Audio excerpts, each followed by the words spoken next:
We're going to talk about the order of operations, and this applies to when you have a mathematical expression that has various mathematical operations such as multiplication, division, addition, etc. in it. Which of those do you do first? You can't just go left to right and do the mathematical operations. There is an order to them, and you need to know that order, and you need to memorize that order. So I want you to copy this down, what I have written on the board here. Parentheses, exponents, multiplication, division, addition, subtraction.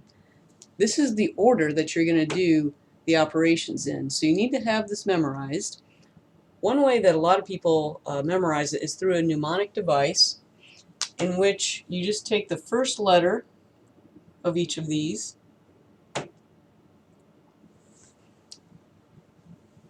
and we make a phrase called "Please excuse my dear Aunt Sally." So if you can remember the phrase, "Please excuse my dear Aunt Sally," that's a way to remember your order of operations. You can see the P is for parentheses, E exponents, M multiplication, D division, A addition, and S subtraction. So that is the order. This is the order we're going to do mathematical operations in. And you can remember that. Please excuse my dear Aunt Sally. So remember that phrase.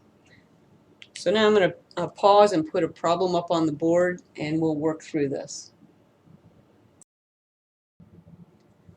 So I've put a problem up on the board here. You can see it involves numerous mathematical operations. I wrote PEMDAS up here. Please excuse my dear Aunt Sally. That's what that stands for. And so we're going to evaluate this expression and find out what it is equal to. So remember, P stands for parentheses. So we always do parentheses first. We have two parentheses, and so we just stick with the one furthest to the left. We just do that one first. So we're going to forget about everything else and just look at what's inside this parentheses because we're doing parentheses first. So here we have 7 plus 2 squared. We're just going to evaluate this. So within our parentheses, we have another complicated mathematical expression. It involves addition as well as an exponent. If you don't know what exponents are, make sure you watch the video on exponents. So here we have 7 plus 2 squared. Well, remember, we again apply this. We don't have parentheses here. The next one is exponents. So we do exponents before we do addition. Remember, addition is way down here. It's one of the last things we do. Exponents is one of the first things we do. So before we do this addition, we're going to do 2 squared. So remember what 2 squared is. 2 times 2 is 4. So this equals 7 plus 4. 7 plus 2 squared is 7 plus 4, and that equals 11. So inside our parentheses, 7 plus 2 squared, we figured out that equals 11. So I'm just going to substitute 11 in for this parentheses. So I'm just going to rewrite. So these are multiple step problems, and all you do is just do one step at a time. And then in order not to get confused, you just rewrite it. So we just figured out, we started with parentheses, we figured out 7 plus 2 squared is 11, so I just wrote 11 here instead of that parentheses. Well, we're still on P, parentheses, because we have another parentheses. We have 5 minus 3 cubed. So just inside the parentheses is 5 minus 3. Well, we all know what 5 minus 3 is, it's just 2. So I'm going to rewrite everything. Notice I'm just recopying this down, but I don't want to get confused. 5 minus 3 is 2. We knew that, but remember you have to keep the exponent on there. So we did 5 minus 3 is 2. So now we've done all of the parentheses. We're done with parentheses. Now we're left with this expression, 3 squared plus 16 divided by 8 minus 11 times 2 cubed. So Now we move to the next item, the E, exponents. Well, we have two exponents. We have 3 squared and we have 2 cubed. So again, we just start at the left. So 3 squared, 3 times 3 is 9. So I'm going to evaluate that. So 3 times 3 is 9. So I write down 9 plus 16 divided by 8 minus 11 times 2 cubed. So we still have an exponent, so we're still on E. 2 cubed. 2 times 2 times 2 is 8. So I just replace that. 9 plus 16 divided by 8 minus 11 times, so instead of 2 cubed, I'm going to write 8. So now we don't have any more exponents. We're done with E. Next we're going to move into M, multiplication. We do have one multiplication, 11 times 8. So again, we're not going to evaluate this left to right. We're doing the multiplication part of this because we're on M. Multiplication is 11 times 8. Well, we know that 11 times 8 is 88. So we just, again, I'm just copying down what we have and then evaluating this expression. 11 times 8 is 88. So I write 88 there. So now we're done with multiplication. There's no more multiplication. D is division. We do have a division. Remember, fractions are just divisions. The top number divided by the bottom number. So here we have a division, 16 divided by 8. We all know 16 divided by 8 is 2. So 9 plus 2 minus 88. Now we're done with division. Next we have addition. A, 9 plus 2. 9 plus 2 is 11 minus 88. I just evaluated these two numbers, 9 plus 2, and then copied this down. So now we're done with addition. We're finally to subtraction. 11 minus 88. So what is 11 minus 88? Negative 77. And so that is the answer to our problem.